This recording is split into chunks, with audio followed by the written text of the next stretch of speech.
I went down hard. How to feel good and flourish, even after adversity. Today's guest is Dominic Byrne, an undefeated GPS champion schoolboy footballer, an Australian Schoolboys representative, captain of Gordon first grade in the Shute Shield, represented New South Wales in 1998. He wins the Under-20s World 7's tournament for Australia, defeats New Zealand in Paris, rooming with none other than Campo in the Open's men's 7's. Sydney home, beautiful wife, children in his life. On paper, Dominic was living the dream. Until one day, his world was turned upside down. What followed was a long journey through grief, self-confessed, self-destructive party days, and the slow, deliberate rebuilding of resilience and discipline. But here's where it gets interesting. Dominic discovered an ancient philosophy, one that completely reframed how he understood emotion, discipline, adversity, and happiness itself. And he didn't just learn it, he applied it. Today, he's the first-time author of The Foundations of Feeling Good, a practical guide to raising your baseline happiness, where he lays out what he believes is a practical pathway to resetting your happiness set point. More to come. The 2 core practices Dominic now can't live without, and why Dominic believes our happiness level isn't fixed and can be reset with persistent implementation. If you've ever wondered whether feeling better is just random luck or something that can even be created, this episode might challenge what you think you know. Dominic Byrne, welcome to another world. Great to be on your show, Chris. Mate, good to have you. Good to have you. You're always a bit of a cool cat, mate. Like you do the backs proud. Like you guys always have. well, with the decoration in the team, weren't we? You head off to Germany with the family, 4 of you, on a plane. Yep. Only 3 of you returned. Yep. With your, if it's okay with you, Sure. I'd like to ask you about that. Sure. Just coming up. Sure. Yeah. Sure. But before then, can I indulge in a little bit of glory days? Sure. I'd love to. Is it true? I saw a video that you'd gone back to the first 15 and you spoke about your school days versus, you're a professional player for 4 years. Yes. And you kind of spoke about them almost being on par, is that right? We were handing out the jerseys to the first 15 before they played a big match up there at Leichhardt Oval. And I did have something that came to mind at the time. It wasn't planned, but I just did tell the team when we were handing the jerseys out that some of my best memories are the schoolboy memories. Some of my most vivid memories of actually playing and remembering parts of the game. And it's got to do with when you're at school, of the years leading up to those big games. Once you leave school, you seem to have different shots or more shots at premierships or titles or getting selected to teams.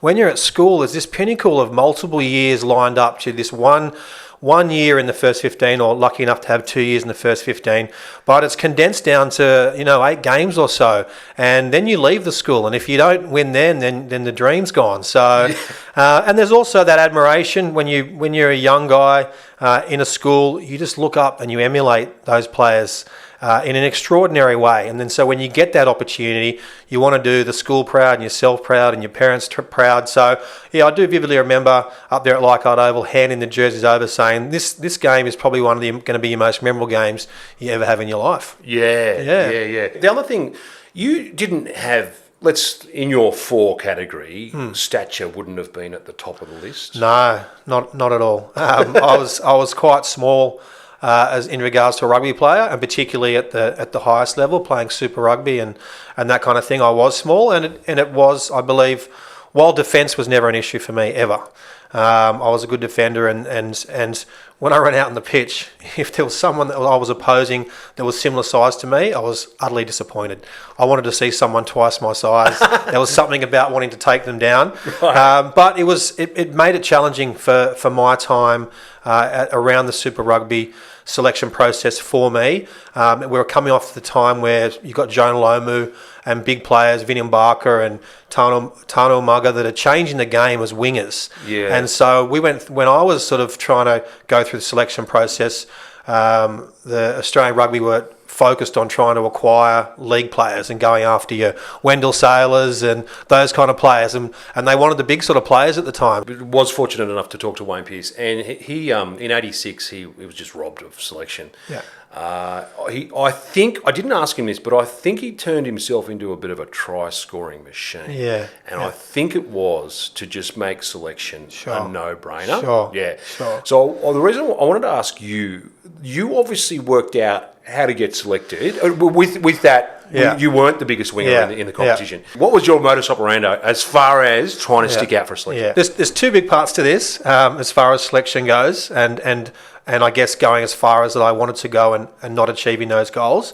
But through the process of selection, I was always by far the fittest player in every team that I played in. And being an outside back... What did you do on the beep test? Sorry. On the beep test, I ran a 15.10. Right. I heard that there may have been a couple of soccer players back around our time that might have gotten that level, but there was no other rugby player in Australian rugby at that time. Maybe post then, there's probably some sevens players that might have achieved that. But as far as fitness goes, I couldn't have been any more fitter, and I was the fittest player. Yeah. And my opportunity as a little guy came always generally towards the end of the game, support playing, scoring tries at the opposite end of the field where you're meant to be standing, chasing down or charging down a kick when everybody else was fatigued, or turning my winger around and getting around to him that way. So so I guess it was the fitness side of things. In regards to selection and how that played out, it's a funny sort of thing. I've only ever told this to one other person, and apart from actually having a chat only very recently. This is an exclusive? Yeah, it's an exclusive, absolute exclusive, is that as far as rugby goes, I very rarely ever speak about it, and I don't initiate a conversation when talking about it, and if someone asks me about it, I get a bit of a funny sort of feeling, like it's a bit of a sort of chill kind of thing that I get, and it's because I feel like I feel like I was a failure in the sport. Okay. Yeah. Really? Yeah. And it's because I can specifically remember exactly where I was and the feeling that I had when I was sitting there at the lights in my car, 17 years of age, and I decided then and there that I was going to be a Wallaby. And I remember going back and writing that goal down and starting to formulate a plan to become a Wallaby. And then, because I put so much pressure on myself to achieve that goal, I didn't achieve that dream. I played some Super Rugby, but only a handful of games. I really wanted to sort of base myself at that level for a number of seasons, and then prove that I had the ability to go on. And I can probably dish out a whole number of excuses of why I didn't make it, right? But when it comes down to it, it's got to be skill, right? Like even if you get injured, if you're the best in the selector's eyes, they'll put you in cotton wool and have you ready to go if you're injured and that kind of stuff. If you're one of those fringe players, when you get injured, you sort of start again. And I'm only just starting to be appreciative of all what was becoming to get there over this journey, and almost let go of the fact that I didn't achieve what I wanted. What is, for people who don't know, and I didn't know, to be fair, until I read, hey, can I just do a late show moment? The foundations are feeling good. I've got a signed copy as well. Yeah, well, you know what? The book that I sent you didn't turn up. It came back to me for whatever reason. I've actually written you a whole intro, a whole page, and it hasn't gotten back to me yet. So when it does arrive, I'll send it to you, because there was a whole personal note in there. Funny thing, serendipity, I get a message the morning, like you've sent me a book, I get a message from a guy now, and he goes, Dom Byrne's written a book, have you read it? I said, I'm thinking, is this a stitch up? I said, I'm waiting for one in the mail now. Making its waves. Yeah, there's been some good feedback from it. It was a good process to go through. By the way, not easy to do. No. Congratulations. Yeah, and like with everything, right? Still hot. There's a whole lot of emotions you go through when writing a book that you don't anticipate. You open yourself up to a lot of vulnerability when you write a book, and potential opinion, and not that it should matter. And my whole book's about stuff about, focusing on what you can control and not worry about other people's thoughts or opinions. But, when you put yourself out there, and particularly when you're writing a book that's probably in the philosophy and the self-help section, and you're giving some suggestions of people how they might be able to raise their baseline happiness, when you finally put that out there, you feel quite vulnerable. And I struggled for a few weeks with it, of like, what the hell have I done? Should I have done this? Should I have written a book? I'm not a writer. I'm not an author. I don't belong in this space. So it's part of the imposter syndrome that I've been dealing with my whole life, and it surfaced when writing the book. Well, that's what struck me, their honesty. Yeah. That's gutsy. Yeah. That's not easy. For me, it was good, and then it just sort of built, Yeah. What is stoicism? Yeah. Basically, you don't get to control what happens to you, but you get to control how you respond. That, in effect, is Stoicism. Now, part of that is, okay, so then how do you respond? And the Stoics teach that you try in every situation you've got to respond with virtue. And what does that mean? You go, what does virtue mean? Probably an old philosophical word. Well, they classify as virtue of made up of 4 disciplines, and that is courage, justice, temperance, and wisdom. And you think, well, what do those 4 things mean? Just a very, very high level, because you could talk about each one of them every day, right? Courage isn't, the way I see it, courage isn't the absence of fear. It's your ability to act in alignment with your values despite fear. Yeah. It's choosing to do what's right, even if it's uncomfortable or costly. And then you got justice, and justice isn't merely legal fairness. So it's more around choosing to act with fairness to people, and considering the greater good. So that's sort of justice in a way. Temperance is one of the hardest ones I've had to align with. That's just like balance and moderation. It's one that's hard when you come from a sort of professional athlete perspective, when it's all or nothing kind of scenario. That whole temperance and trying to work out and be balanced is a challenge. That diagram where it said you can control your thoughts and your actions, and this is all of the other stuff you can't control. Yes. Yeah. That was, for me, really clear. Yeah. And I hadn't, in regards to what you can control and what you can't control, you're right. I hadn't seen it sort of in that sort of infograph representation before, so I was trying to describe it for my viewers. But if you draw a line through a page and you put above that line what you can control, and then you put below that line what you can't control, what you can fully control, right, or fully can't control, then above that line, all there is your actions and your reactions, and your character. That's all that's there of full control. And then below the line is everything else, everybody's opinions, government decisions. It's even you don't even have full control over health and wealth, right? You can definitely influence those, but you don't have full controls over that. So you have the opportunity to focus on the things you can control and put all your energy into that. And a lot of that time, that comes down to your character and just being a better person. If we can turn to your life takes a 180, 360, another 180, and it's all tumbling. You want to talk to us about that? It all happened from diagnosis to death was very, very fast. And I mean, I was optimistic up until the last day, realistically. Maybe some unrealistic optimism, but you probably need that hope and stuff to keep moving you forward.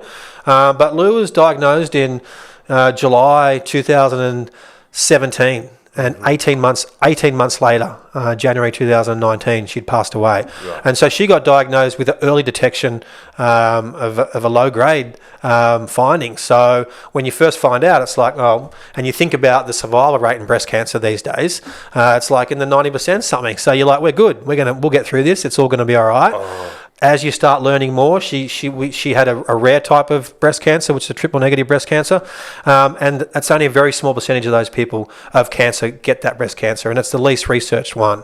And then so the issue is there that some of those people don't respond to treatment, and she didn't, and she got sicker with every treatment. So she just got sicker and sicker over that 18-month period. We even went over and chased treatments in Germany because we'd run out of options here in Australia, and unfortunately she passed away over there. She died in my arms, and I had to then drive back and tell the kids that mum had passed away, and that was the life from there. And as you said, we had to travel home from there from Germany back to Sydney with an empty seat beside us on the plane, and that's where life began. So as it started with, I guess, a very different chapter of my life. They talk about these stages of grief. Is there anything to that? There is, but those stages that they talk about don't always happen in linear order, and they don't happen with any time frames that are the same as anybody else.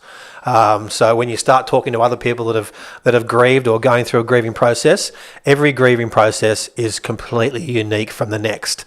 And I actually thought for several years that I had it together.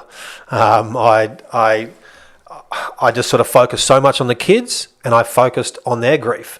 And so I got them grief counselling.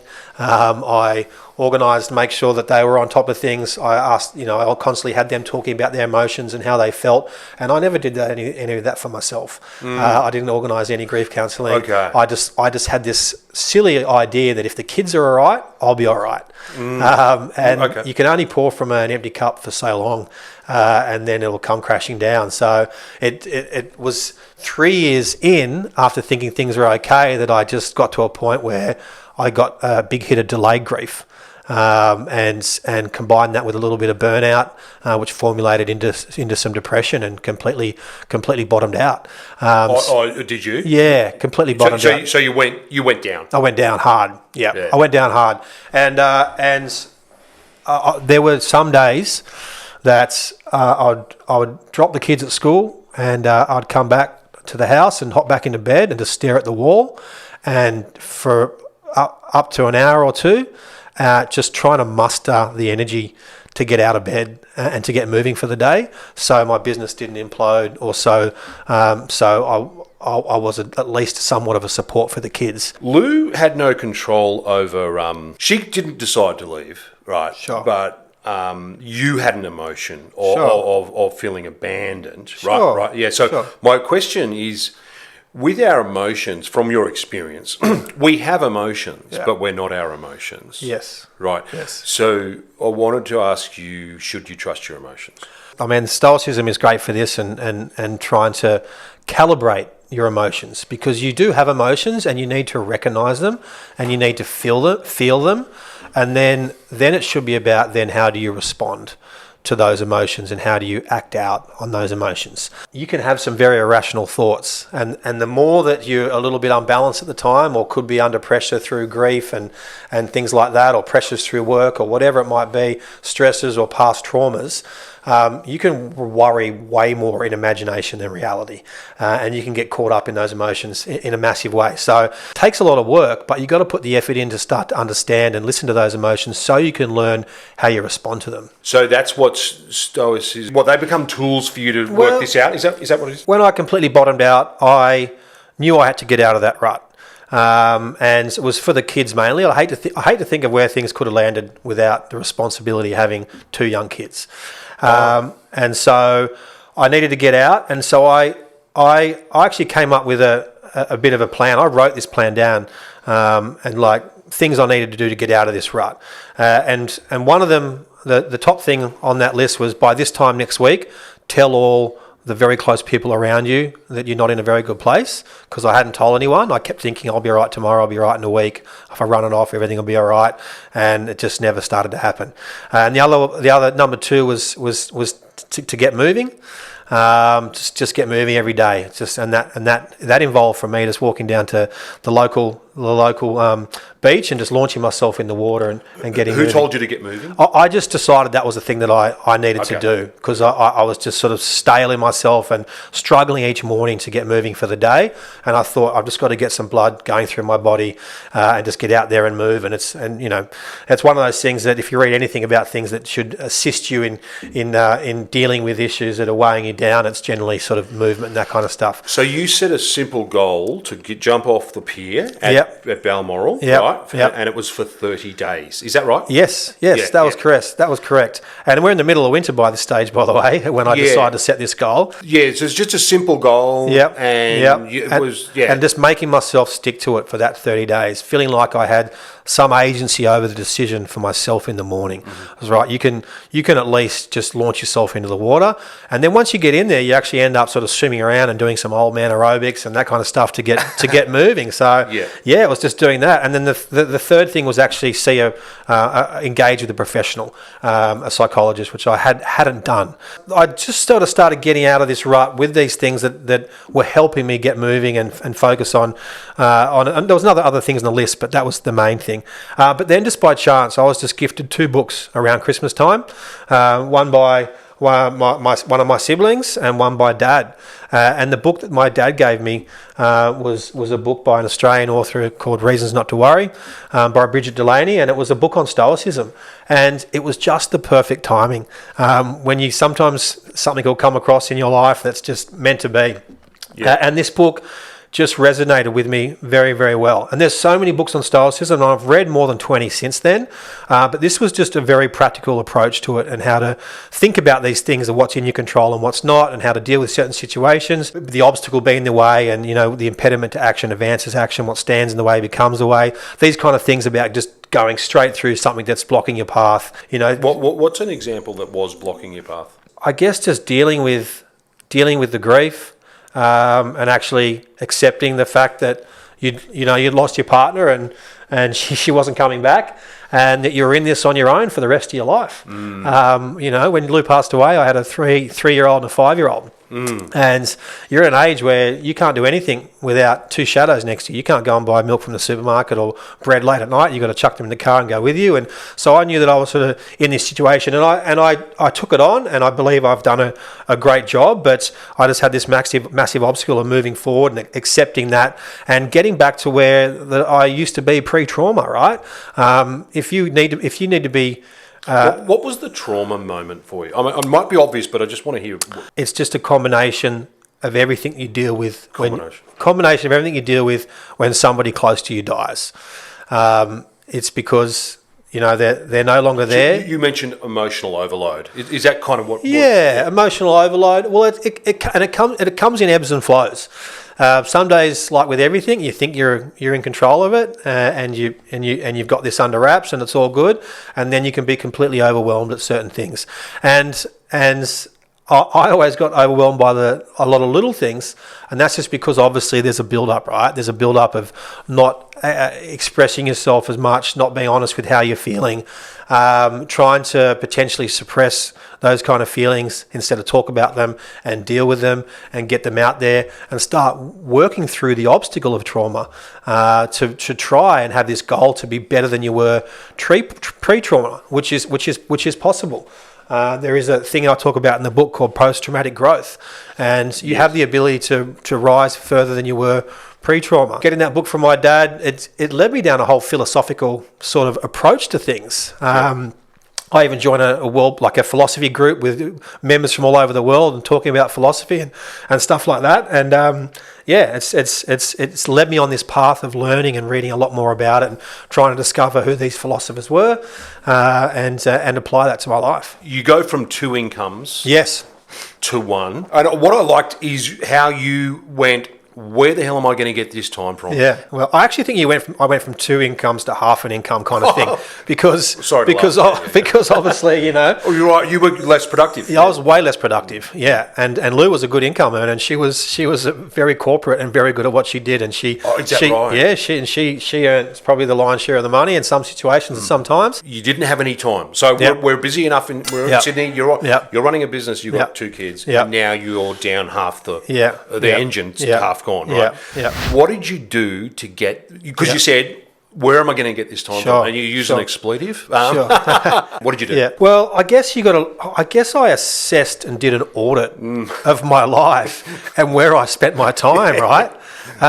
And if you do that and you actually work it out, and I put together a spreadsheet of certain things of where, and you can go into, like, for instance, you can go into Netflix and you can have a look at all the movies you've seen over a certain period of time, and then you can print that out and work it out, right? Yeah. And so I looked at where my time was being spent. And it was unbelievable. Shocked? Yeah, absolutely shocked. Taking note of looking at your screen time on your phone, taking note of looking at your Netflix. I located 70 days a year at the very least of just hard time that I could attribute back to things that will have more value. And I believe it's much more than that, because when you do things like become way more grounded and you have a whole lot of structural discipline in your life, and you do things more efficiently, and particularly when you're not drinking and stuff like that, I believe that 70 days is way more than that. But that was just the hard number that I came up with in my spreadsheet, and I was able to apply that to things that have meant much more value to the children and to me, and to things for myself that were going to benefit my body, mind, and soul. Yeah, you go and start working for Lifeline. Yeah. extension and a practical reality of what you're talking about here? It came through my discovery of stoicism, and I was influenced by I was in an online philosophy group, and everybody was just talking about how much they can give and contribute. Service is a massive thing in that Stoic space. There was a guy in the group that did some work in a similar organisation to Lifeline, but in America. I was just getting this sense of all this stuff, all this benefit that he'd received by giving, by going out there and helping people in crisis. And he was talking about that he got way more back than he initially expected to give. And then after that conversation, I was like, I think this is where I need to be. I did a quick Google search, and Lifeline Northern Beaches popped up, and threw myself into working for Lifeline, and I'm now receiving those benefits that he did. That feeling that you get, and I was working a Lifeline shift this morning before coming on this podcast today, and there was a couple of callers that were in a much better place after having a conversation, right. And that's the reason that we do it. Dom, you mentioned in the book that true freedom is discipline. You could talk about discipline forever. If you were to just to summarize self-discipline at the moment, it's doing things when you don't feel like it. Right. It's having that inner dialogue, and the days you really don't want to do something that you know is going to be good for yourself, and you know it's part of your routine, and you know it's your consistency, and you know it's going to make you feel better, and you don't want to do it, and you make yourself do it. When you're a professional athlete, you've got to be very, very disciplined, and you're the most disciplined you are in your whole life, because all your milestones have to line up with your goals, and you've got to do the things to get there.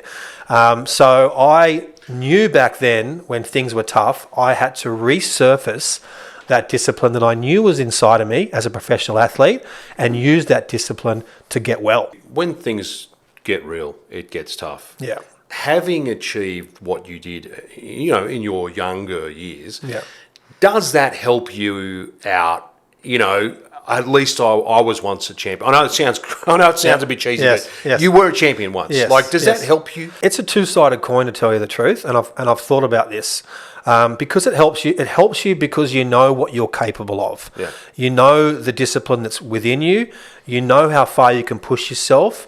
You know the constraints you can put yourself on to try and get that freedom to do the things that are of value and of purpose for yourself. But when you have achieved quite a lot, or you've put yourself through a situation where you've managed to achieve something through things that are very tough, you then hold yourself to that higher regard, and you expect higher standard. Yep, and you expect yourself to try and always be that level of excellence in everything that you do, and you put that pressure on yourself, and it's a real challenge as well. So it's a bit of a duality in that respect. It's good because you know it's within you, and you know what you're capable of, and so you can try and do what you can to resurface that. And then when you remove the alcohol, and then when you focus on a better diet, and you remove the sugar and the processed foods and stuff like that, and your head becomes clearer and you've got more clarity, it's then easier. Those things, when you're in good health, like discipline, are more accessible. All the things that you need to do to be a better version of yourself, you're in good health, and you're feeling good. You've got more energy, you've got more mood stability, you've got more mental clarity, you've got more emotional regulation and that long-term well-being. And then you think better, you cope better, you engage with life way more fully. And then so things like discipline are much more accessible, and they're easier to reach out and get. This is a bit out there, but people like alcohol, spirits, right? Yeah. They call it the demon drink, the devil itself. Yeah. How dark did it get? As far as drinking goes, I just didn't stop. But you didn't drink every day. So would you have called yourself? You had a drinking problem, but you weren't an alcoholic. I wasn't an alcoholic, I don't think, but I was addicted to alcohol, and so they're pretty closely related. Okay. And I was addicted to binge drinking, which probably could be just as bad for your body. Do you get dark thoughts? 100%, because I was going out and I wasn't having 5 or 6 beers. I was having 30 drinks. So you'd start off on the beers, you move to the cocktails. I end up just drinking straight liquor. Did you feel like something had control of you? 100%. Had a complete grip. Alcohol just had me over a barrel, and I tried to stop drinking multiple times. You do the dry July, or you'd have off February because it was the shortest month of the year. I had a couple of big cracks at it where I stopped drinking for months at a time, and then I thought I can come back with some moderation. I've had a big break now. I'm in control. And then you drink again, and in that next session, you try and catch up for every day that you've missed not drinking, and you'll have a bender not just for that day, but you'll have a bender for a couple of days. Wow. And then when you're drinking, as you're getting older, when you're drinking 30 or 40 drinks in a session, you're just destroying everything in your system, and you're no good then for not just the next day, you're no good for days. Do you think that's the same with any addictive thing? I think for me personally, alcohol just went hand in hand with recreational drugs. They were just sort of part of the same thing, and as soon as you felt like a drink, you would go chase in the other. So they went hand in hand. I know other people are addicted to one and not the other. So I think it's a personal sort of vice of some sort. But yeah, I was under the grip of both for many years, and you know what? Any wild story? Mate, I got plenty of wild stories, and the thing is, I guess these days is you're not proud of anything that you did when you're a big drinker. You're just so short of the best version of yourself. In everything that you're doing in the work environment, and particularly as a parent. I mean, I was right at the stage of trying to give up, and thinking I've really got to do this now. I've got to do this for my family. I've got to do this for the kids. And my daughter, I was having these sort of benders in the house during COVID lockdown, the first COVID lockdown, and people were sort of sneaking in, and we were just having drinking sessions and wiping ourselves out, and I thought that my kids were sleeping through it every night, and I thought we're just sort of unaware. My daughter, after the day of sort of drinking most of the night, she looked me in the eyes and said, "Daddy, can you stop drinking beer?" And whoa! And she knew. She knew what state I was in after a night out. She knew that I wasn't present. She knew that I wasn't present. She knew that I wasn't engaged with her. She knew that I didn't have a smile on my face. She knew that I just wasn't the bubbly, active, energetic, committed dad that I could be, and that she knew that I was most of the time. And then so when she said that to me, I think I drank once or twice after that, and the guilt got a hold of me, and it's been over 3 years now, and I haven't had a drink since. Because of that. That was the little push I needed, because I'd had a few cracks at it. I knew it was time. I was doing my best, and that was enough to go, righto, I'm going to follow through with this, and I'm going to have a crack. The original goal was just to give it up for a year. That was my goal, and then after a year had finished, I just went, I am so productive right now. I'm getting so much more done than I normally would. I am so more level-headed, so more less agitated, so much less depressed at certain times. And I just thought, why would I jeopardize this now and let alcohol back in my life? Because as soon as you open that door and you step out, it's a slippery slope, and you start drinking again and you're gone. And when I was going down my philosophy path, I was trying to work out what happiness is and what does it mean, and looking at other people's version of happiness. And gratitude was one of about 7 ingredients that I believe it was part of what made you feel happiness and had the ability to raise your set point of happiness. So while I started practicing gratitude myself and started keeping a bit of a journal where I would talk about gratitude, I decided to introduce it to the dinner table, and we just go around the dinner table, just the 3 of us, and we just say what we're grateful for. And it's great because it actually just ends up opening more discussion about certain things, and you end up talking about stuff you normally wouldn't have talked about, and it's great. Those 7 ingredients, do you know what they are? As an overview, because sure. I'm sure each one of them's got its own understanding. Yeah. But what are those 7? So out of those 7, right? So I believe happiness is not a destination, but a disciplined way of living. Discipline is one of them, which we talked about. Health, I think everything is downstream from health, personally. Then values, I think everything's got to line up with what your values are as a person. All your goals and aspirations should be lined up with your values. I've got resilience as one. Resilience is massive these days to try and navigate this world that we're in, which is up against us, and how you do that. And there's some really good things that I've learned along the way to develop resilience and help you make those the tough decisions by saying no to things. And then there's purpose. I think think that you got to have a purpose, and your values and your goals have to line up with that. And then I talk about contribution as one, and service. I think you get way more back when you actually try and make the world a better place. And then you've got gratitude. So they're the 7. One of Viktor Frankl's quotes that I thoroughly enjoy is this quote: between stimulus and response, there's a space. And in that space lies your power to choose your response. And in your response lies your growth and freedom. And when you think about that, and you think about stoicism and about your ability to respond, it's about creating that space. And it's about learning to respond instead of react. When anything happens. If you can create however small... Respond rather than react. Yes. Yeah. And that just means you create a pause of some sort. Yeah. And you try and have the ability to respond rationally instead of with raw emotion. And things generally will go a lot better. And that in itself is a massive discipline. And I talk about in the book, structural discipline, expansive discipline, and reactive discipline. Reactive discipline is all about that stuff, and all about how you respond to things, and responding with virtue, which we talked about: courage, justice, temperance, and wisdom. Now, talk to me a little bit about practicality with chemicals in the food. That was interesting. I was like, what can I eat, Dom? What can I eat? But I just want to touch on, because people who get diet right, they tend to eat the same types of things. And once I'd given up alcohol, I was like, all right, what's the next step here? And when I first gave up alcohol, for the next year or so, I was binge sugar eating.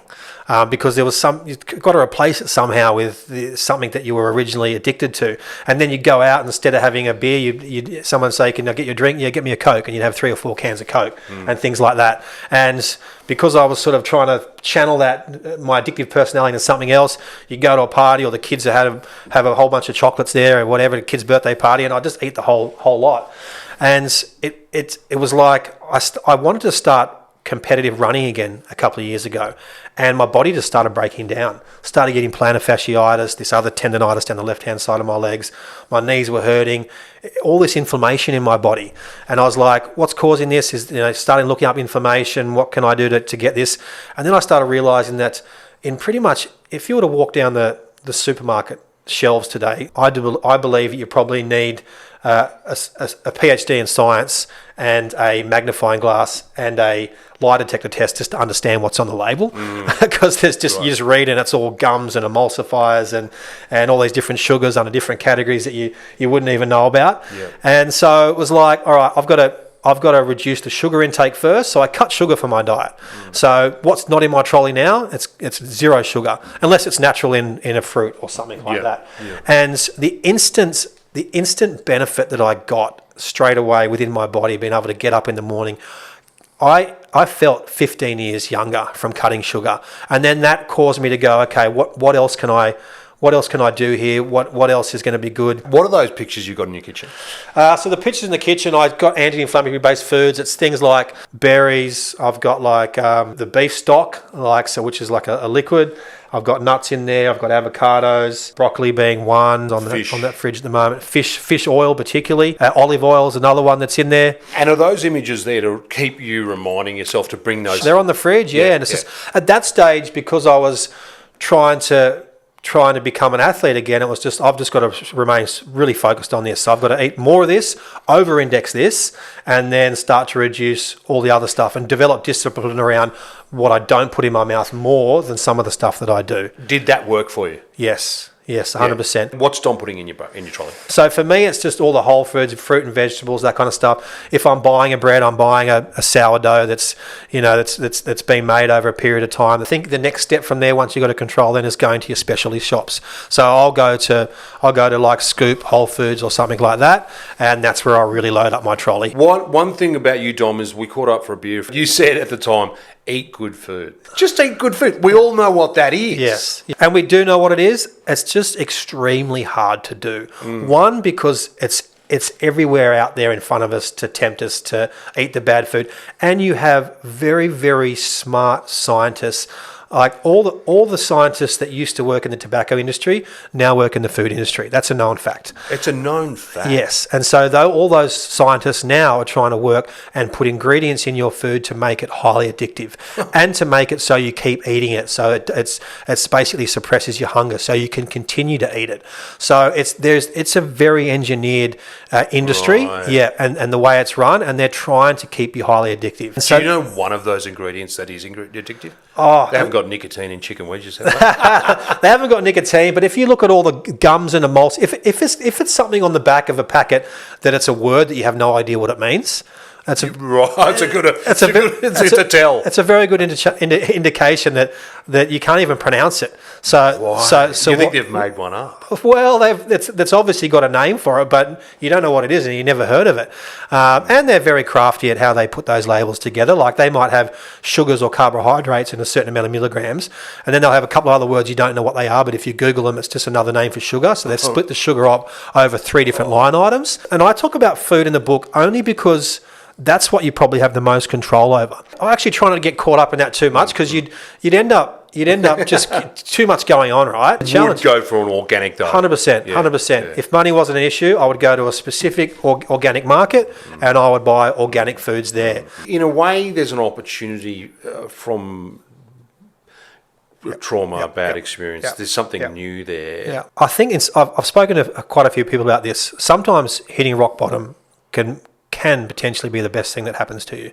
I got those words specifically from someone the other day who said hitting rock bottom was the best thing that ever happened to me, because otherwise you just skim the bottom and you stay in this space, right, where things just keep going on and you survive and you get by, but you're far from your best self, right? And so I decided to get out of that spot, but in some ways, like there's no silver lining in death or losing someone very close to you. Right. There's nothing good about it, right? Mm-hmm. And I would trade all the discipline that I've renewed in myself. I would trade all the better thinking that I've now got, even being a better parent, to have Lou back. I would trade it in an instant. Right. But she's not here, and you've got to rebuild yourself from the rubble. And in some ways, I feel like I've got this push behind me, pushing me along, because now my opportunity is to be the person that she wanted me to be. And there's some guilt that comes with that, because while she was around, I could have been a way better father. I could have been a way better husband or whatever. But she's not here now, so what can I do to honour her? And that is to be the best version of myself, be the best parent, and try and achieve excellence in all that I do, and make her proud. So there is a little bit of a secret weapon in that respect.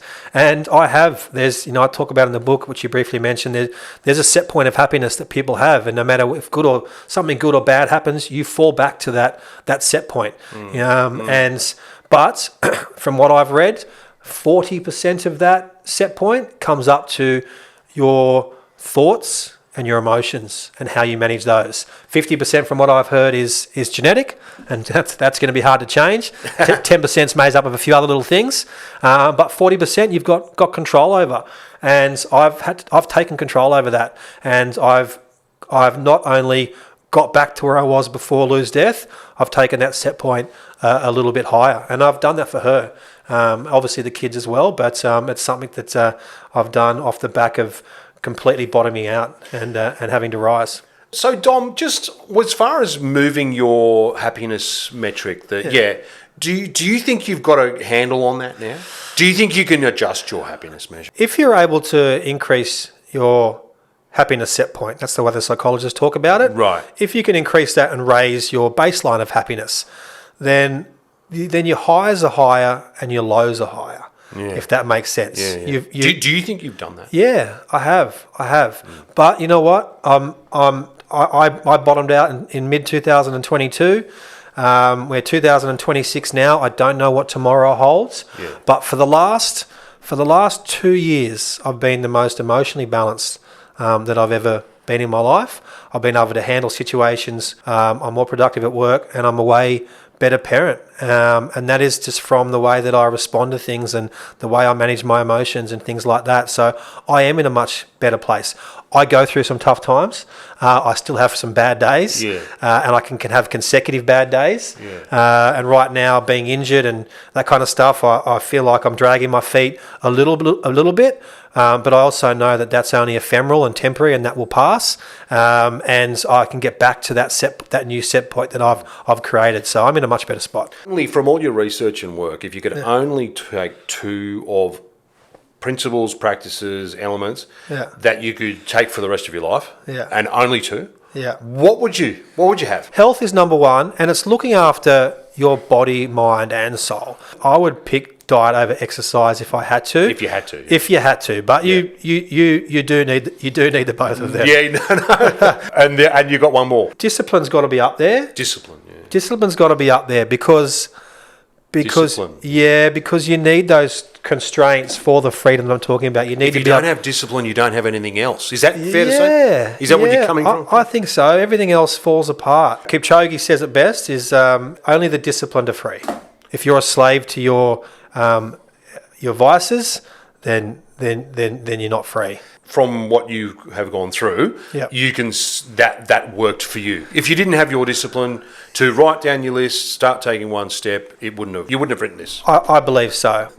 Just to write that, like, isn't it? No, like to write that. Sure. Yeah. And it's really disciplined. That. Yeah. Really, it's like that's just sitting. Like that's 2 years of like that. By the time I wrote the first chapter, with discipline, so much else comes with that.